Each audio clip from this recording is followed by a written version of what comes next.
जय हिंद दोस्तों, कैसे हैं आप लोग। बात करते हैं India and its neighbourhood policy. News में क्यों है, India has been pursuing a neighbourhood first policy in its foreign policy in the South Asian region. However, this policy has been facing challenges, especially because of increasing Chinese interference. This is important, increasing Chinese interference and influence in the region. In this regard, let us look at some of the challenges India may face. तो ये वो देश हैं जो कि हमारे neighbouring countries हैं, Nepal, Bhutan, Bangladesh, Myanmar, Sri Lanka and our all-time favorite Pakistan, and in fact we can also include Afghanistan because Afghanistan also share border with India. Pak occupied Kashmir से बॉर्डर शेयर करता है Afghanistan. So these are the countries जहां पर Chinese interference काफ़ी ज़्यादा आपको देखने को मिल रहा है और इंडिया के लिए एक सीरियस चैलेंज बन सकता है. चैलेंजेस इन इंडियाज़ नेबरहुड, क्या दिक्कत हो सकती हैं.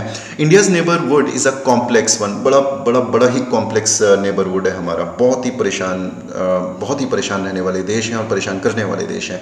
Largest region in the world by population, ये जो साउथ एशिया वाला रीजन है ना, दुनिया की सबसे ज़्यादा पॉपुलेशन इस रीजन में आपको देखने को मिलती है. न सिर्फ पॉपुलेशन है बल्कि काफ़ी ज़्यादा डिफरेंस है इस पॉपुलेशन में, काफ़ी ज़्यादा डाइवर्सिटी है. राइट आपको यहाँ पे क्रिश्चियन पॉपुलेशन बहुत देखने को मिलती है, मुस्लिम पॉपुलेशन है, हिंदू पॉपुलेशन है, बौद्ध पॉपुलेशन है. तो काफ़ी ज़्यादा डिविजन्स हैं. दैट इज़ द रीज़न काफ़ी ज़्यादा यहाँ पर आपको कॉन्फ्लिक्ट्स भी देखने को मिलते हैं. So it is one of the least integrated regions with tremendous deficit in term of infrastructure, connectivity and interdependence. इतना ज़्यादा मिसट्रस्ट है इस एरिया में देशों को एक दूसरे के लिए कि यहाँ पर आप इंटरडिपेंडेंस देखने को नहीं मिलता, आपको कनेक्टिविटी देखने को नहीं मिलती है. Right also this region is now being expose to various geopolitical competition dynamics. और सबसे बड़ा जो जियोपॉलिटिकल कंपटीशन डायनामिक्स है that is between India and China. और इसके अलावा अमेरिका भी इसमें इन्फ्लुएंस करने की कोशिश कर रहा है because America want to counter China. तो US is also influencing in South Asia region. और इंडिया और चाइना का तो पहले से ही ये एक थिएटर रह चुका है. As far as Chinese influence in the region is concerned, India has faced mainly 3 challenges. Current event की अगर हम बात करें, करंट सिनेरियो की बात करें तो 3 मेजर चैलेंज आपको फेस करने पड़ सकते हैं. पहला कोविड-19 पैंडेमिक, दूसरा growing competition for influence in South Asia, and the third one is Chinese aggression along the line of actual control. तो ये 3 ऐसे थिएटर हैं जहां पर इंडिया और चाइना एक दूसरे को काउंटर कर रहे हैं. पहला है कोविड-19 पैंडेमिक के बाद जो सिनेरियो चेंज हुआ है इकोनॉमिक टर्म्स में. इसके अलावा growing competition for influence in south China. और तीसरा है आपका Chinese aggression along the line of actual control, LAC. COVID-19 and the competition for influence.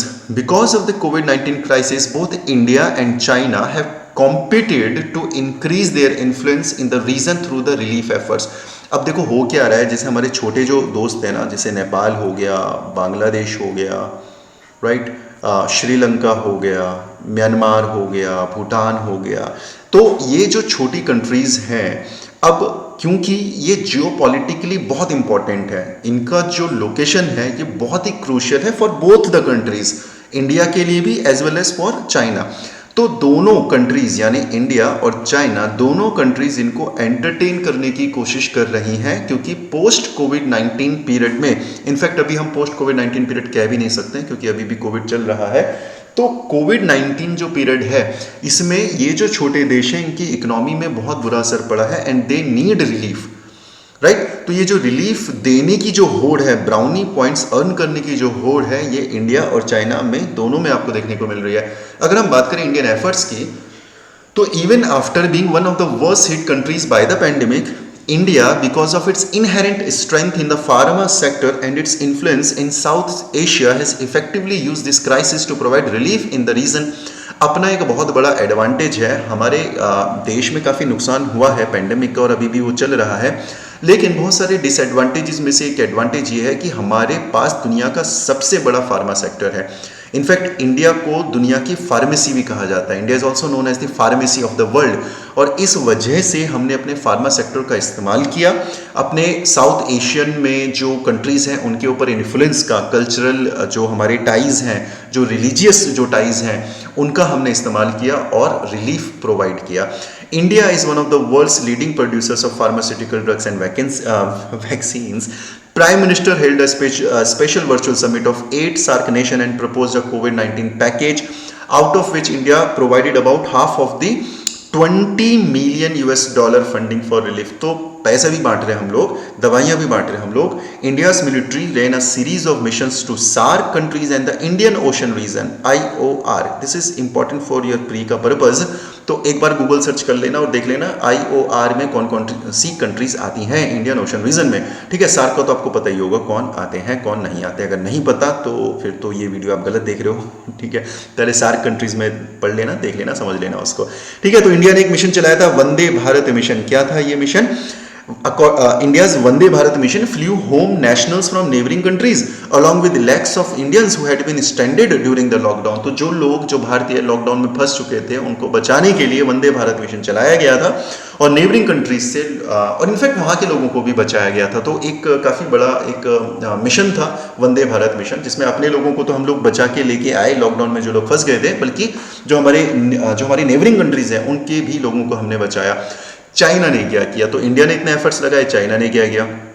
China ने पहला तो किया प्रॉमिस कि जैसे ही हमारा साइनोवेक वैक्सीन बन जाता है, जो कि बन चुका है, वो हम सार्क कंट्रीज को देंगे, पाकिस्तान को देंगे, अफगानिस्तान को देंगे, नेपाल, बांग्लादेश एंड श्रीलंका को देंगे फ्री ऑफ कॉस्ट। तो एक तो ये असिस्टेंट उन्होंने ऑफर किया। अब वो कितना अपने इस ऑफर में टिकेंगे, that is a big question.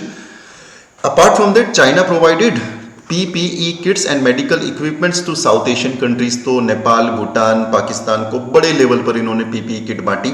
All the SAARC countries are part of the Chinese BRI project except India and Bhutan. ये इंपॉर्टेंट है आपके लिए, जितने भी सार्क कंट्रीज हैं वो चाइना के border road, not border, it is belt road initiative.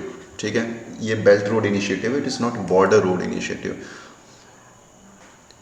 Where is the eraser? ये रहा। ठीक है, सो बेल्ट रोड इनिशिएटिव जो है उसको सब लोगों ने जो है सपोर्ट किया है एक्सेप्ट इंडिया एंड भूटान। तो ये इंपॉर्टेंट हो जाता है, सार्क के जितने भी देश हैं वो सब चाइना के साथ हैं बेल्ट रोड इनिशिएटिव में। ठीक है,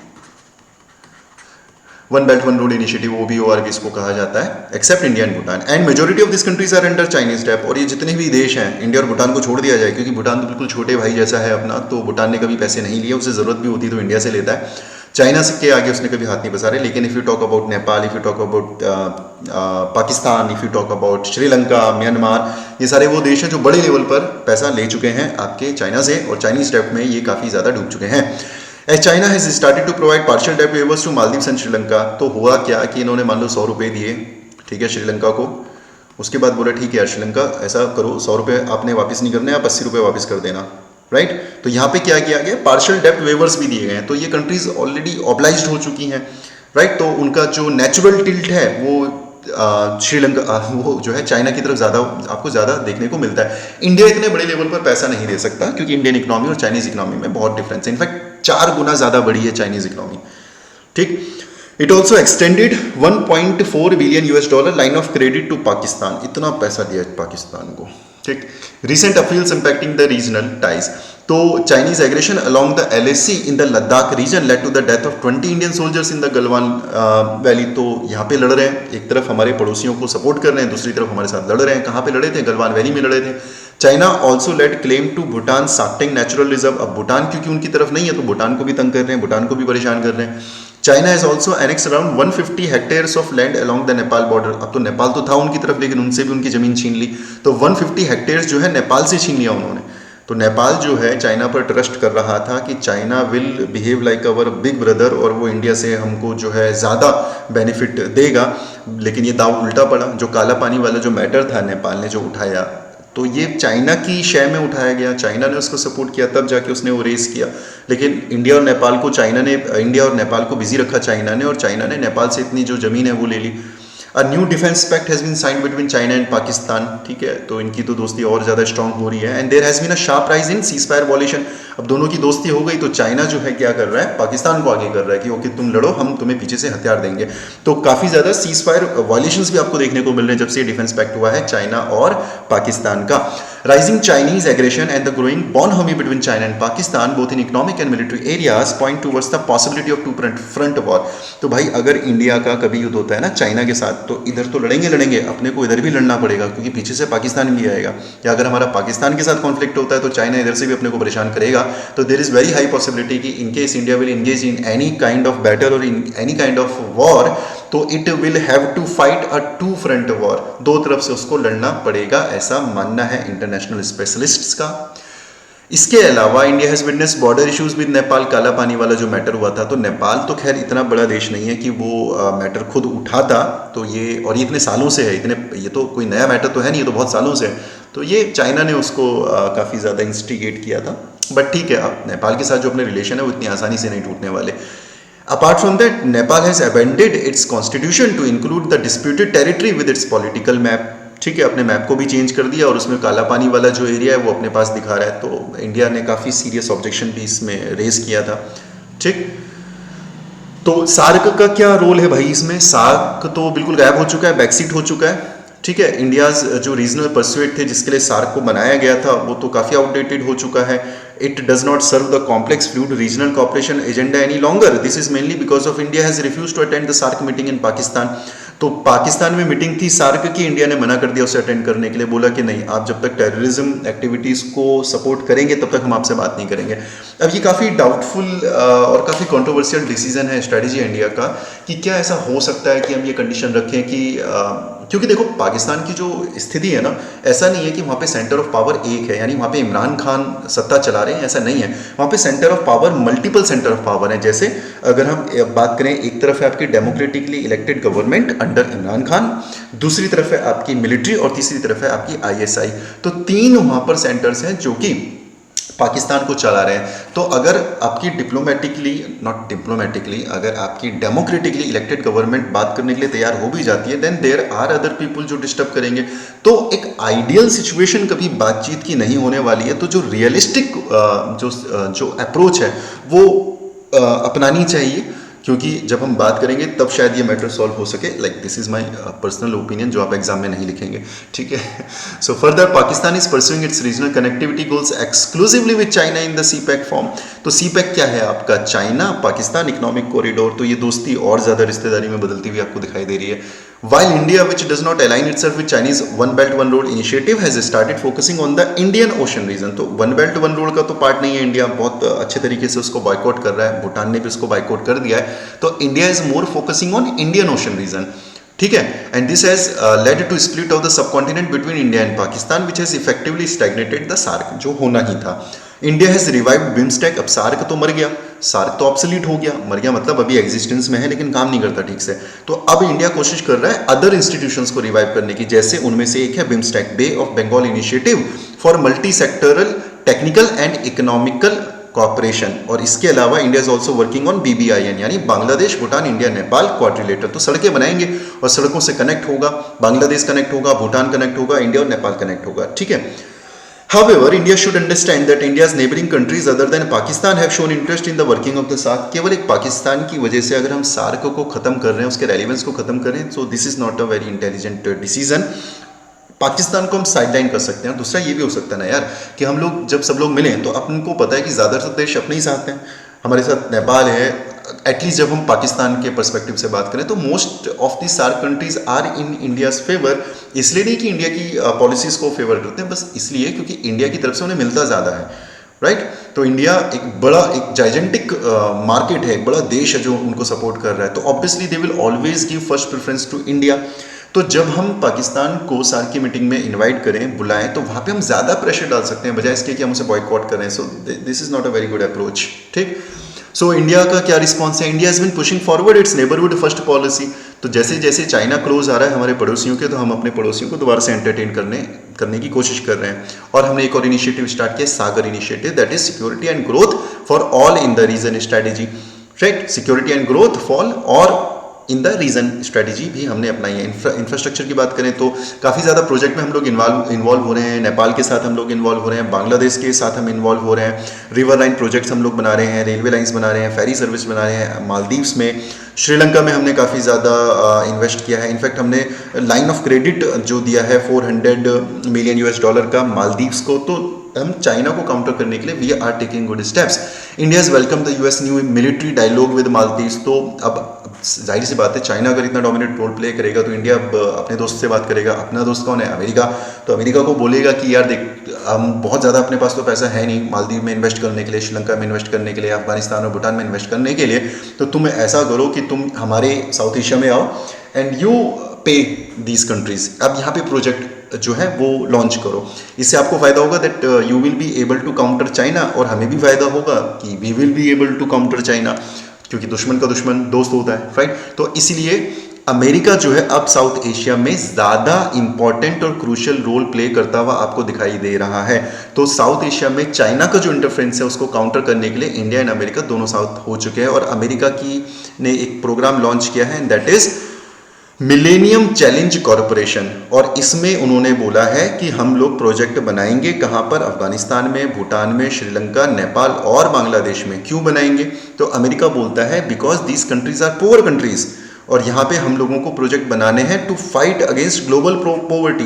देखो यार, आप कभी भी अगर आपसे ये बोले कोई कि आप जो है अफगानिस्तान में क्यों इतना इंपॉर्टेंट रोल प्ले करना चाह रहे हैं, अगर कोई इंडिया से पूछे तो इंडिया क्या ये बोलेगा कि वो पाकिस्तान को काउंटर करना चाहता है? नहीं बोलेगा, राइट। अगर आप चाइना से पूछें कि वो नेपाल को इतना हेल्प क्यों कर रहा है या श्रीलंका में उसने अपना पोर्ट क्यों बनाया, तो क्या वो ये बोलेगा कि वो इंडिया को काउंटर करने के लिए कर रहा है? वो कभी नहीं बोलेगा। तो you will have to give a noble cause. तो अमेरिका का जो मिलेनियम चैलेंज कॉर्पोरेशन है वो कभी भी इस बात को एक्सेप्ट नहीं करेगा कि वो चाइना को काउंटर करने के लिए यहाँ पे आ रहे हैं। तो उनसे जब पूछा जाएगा तो वो क्या कहेंगे? They will give a noble cause. And इससे बड़ा नोबल कॉज क्या हो सकता है कि ग्लोबल पॉवर्टी को रिड्यूस करने के लिए उन्होंने millennium challenge corporation programme launch किया है, and they will fund the projects in Afghanistan, Bhutan, Sri Lanka, Nepal and Bangladesh. This is important. इसके अलावा इंडिया ने डिप्लोमेटिक एफर्ट्स भी लगाए हैं। India had entered into quadrilateral security dialogue. Quad की हम ऑलरेडी बात कर चुके हैं, तो ज़्यादा बात करने की जरूरत है नहीं। मालाबार नेवल एक्सरसाइज बहुत इंपॉर्टेंट है, राइट। मालाबार नेवल एक्सरसाइज जो पहले इंडिया और यूएसए के बीच में होती थी, राइट। फिर जापान ने ज्वाइन किया, ऑस्ट्रेलिया को हमने इन्वाइट किया, पहले उसने मना किया, अब ऑस्ट्रेलिया भी उसमें आ चुका है, राइट। तो ये क्यों किया जा रहा है? मालाबार एक्सरसाइज क्यों किया जा रहा है? To give a signal to China that we are ready to challenge you, we are ready to counter your aggression, ठीक। India's engagement with our neighbour countries should not be episodic. ये बहुत बड़ी दिक्कत है इंडिया के साथ कि हम इवेंट ओरिएंटेड लोग हैं। इवेंट ओरिएंटेड मतलब कि इंडिया और नेपाल के रिलेशनशिप की बात होगी तो प्रधानमंत्री जी जाएंगे वहाँ पे, बहुत बड़ा कोई इवेंट होगा, कोई फंक्शन होगा, एंड देन दैट्स इट, चीज़ें खत्म। तो इस तरह की अप्रोच बहुत गलत अप्रोच है, ये अप्रोच नहीं होनी चाहिए। Rather we should adopt process oriented approach, right. यहाँ पे आपने क्या करना है? स्टेजेस बनानी है, पूरा प्रोसेस बनाना है कि अगर हमें नेपाल के साथ रिलेशन अपने ठीक करने हैं, उनको और ज़्यादा स्ट्रॉन्ग करना है, तो प्रोसेस क्या होगा इसका? इवेंट बेस्ड नहीं होना चाहिए बल्कि प्रोसेस ओरिएंटेड होना चाहिए। India has realise that there is a need for greater connectivity and integration in the region. Obviously BBI project उसका एक एग्जांपल है। Further to change growing Chinese influence in the neighbourhood, India should focus on creating interdependence in the region with the aim of extracting strategic leverage.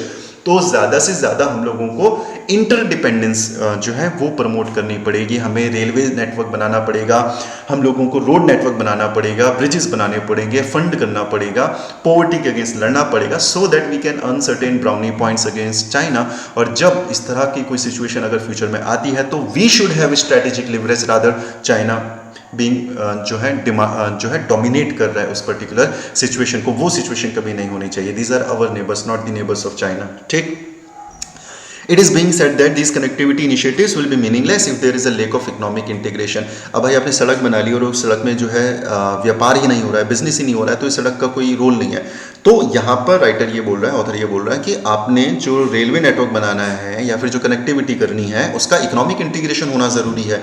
अगर आपने सड़क बनाई है, railway बनाया है, तो वहाँ पे व्यापार होना चाहिए, ट्रेड होना चाहिए। इकोनॉमिक इंटीग्रेशन अगर होगा तो फिर कोई भी देश किसी दूसरे देश की तरफ जाने से पहले 100 बार सोचेगा, बिकॉज उसकी इकोनॉमी उसमें अटैच हो चुकी है, उसको फाइनेंशियल लॉस बहुत ज़्यादा होने वाला है। तो economic integration is the key, ठीक है, मैंने आपको पहले भी बताया था कि it is economy which decide the course of history. जहाँ पे पैसा इन्वॉल्व हो जाएगा वहाँ पे डिसीजन लेना फिर टफ हो जाता है, वहाँ पे अलग होना बहुत मुश्किल हो जाता है। ठीक, India should not be averse to the idea of cooperation in the subcontinent by of SAARC. दोबारा से आपको सार्क रिवाइव करना पड़ेगा, there is no alternative for this. आपको सार्क रिवाइव करना ही करना पड़ेगा। You have to bring Pakistan on the discussion table. आप अलग नहीं हो सकते, दूर नहीं हो सकते। If India moves away from SAARC it is quite possible that China can be invited to this forum. अब सार्क जो है वो इंडिया का तो नहीं है ना, इंडिया का इनिशिएटिव तो नहीं है वो, तो इंडिया रूल तो नहीं करता सार्क को। तो अगर इंडिया अपने आप को सार्क से अलग करेगा तो हो सकता है कि बाकी जो मेंबर्स हैं, rest of the members, they will invite China, और चाइना तो हैप्पीली सार्क में एंटर होने के लिए तैयार हो जाएगा। तो there is very high possibility कि सार्क माइनस इंडिया जैसा कोई एक फोरम आपको देखने को मिले। इसमें कोई दो राय नहीं है कि ऐसा होने के चांसेस हैं अगर हम इसी स्ट्रेटजी के साथ आगे बढ़ते हैं। सो this is it from my side on this issue. Next जो हमारा टॉपिक रहेगा वो इंडिया बांग्लादेश के रिलेशनशिप में रहेगा। Till then take care of yourself. Thank you so much. God bless you.